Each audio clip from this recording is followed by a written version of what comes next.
क्या आप जानते हो कि सोवियत यूनियन कैसे एक पावरफुल सुपर पावर बना और कुछ सालों में कोलैप्स हो गया? 1917 की रशियन रेवोल्यूशन से शुरू हुई यह कहानी industrial growth, cold war rivalry और फाइनली 1991 के डिसइंटीग्रेशन तक पहुंचती है। इस वीडियो में हम यूएसएसआर के कंप्लीट जर्नी को समझेंगे।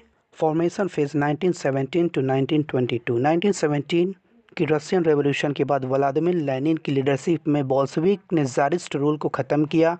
1922 में सोवियत यूनियन ऑफिशियली फॉर्म हुआ, जिसमें मल्टीपल रिपब्लिक को एक फेडरल सोशलिस्ट स्टेट में यूनाइट किया गया। Growth phase Stalin era 1924 to 1953। Joseph Stalin के टाइम पर यूएसएसआर ने 5 ईयर प्लान, रैपिड इंडस्ट्रियलाइजेशन और कलेक्टिवाइजेशन अडॉप्ट किया।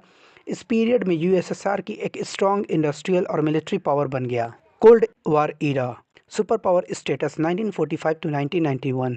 वर्ल्ड वॉर सेकेंड के बाद यूएसएसआर और यूनाइटेड स्टेट के बीच कोल्ड वॉर स्टार्ट हुआ। ये आइडियोलॉजिकल कन्फ्लिक्ट था, कैपिटलिज्म वर्सेस सोशलिज्म, जिसमें NATO versus Warsaw Pact rivalry देखने को मिली। इंटरनल वीकनेस 1980s क्राइसिस 1980 तक यूएसएसआर की इकोनॉमी में स्टैग्नेशन, इनएफिशिएंसी और करप्शन बढ़ गया। सेंट्रलाइज्ड प्लानिंग सिस्टम वीक होने लगा और कंज्यूमर गुड की शॉर्टेज होने लगी। Mikhail Gorbachev reform mid 1980। Mikhail Gorbachev ने इकोनॉमिक रिफॉर्म्स और ओपननेस पॉलिसी इंट्रोड्यूस की।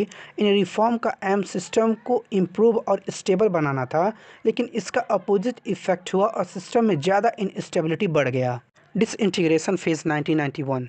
1991 में रिपब्लिक में नेशनलिज्म का राइज हुआ, स्पेशली बाल्टिक स्टेट में। अगस्त 1991 का कुप अटेम्प्ट फेल हुआ और अगस्त 1991 में यूएसएसआर ऑफिशियली डिसॉल्व हो गया। यूएसएसआर का कोलैप्स के बाद टोटल 15 इंडिपेंडेंट कंट्रीज बने: Russia, Ukraine, Belarus, Estonia, Latvia, Lithuania, Moldova, Georgia, Armenia, Azerbaijan, Kazakhstan, Uzbekistan, Turkmenistan, Tajikistan. Global impact of the collapse of USSR in 1991। USSR के collapse के बाद united state एक sole super power बन गया। Cold war का end हुआ और world unipolar system में कन्वर्ट हो गया। आज पूरी दुनिया इकोनॉमी के टर्म में वर्ल्ड जो है मल्टीपोलर ऑर्डर है, लेकिन आज मिलिट्री की बात करें तो मिलिट्री के टर्म में पूरी दुनिया यूनिपोलर है। That is one super power, that is United state of America.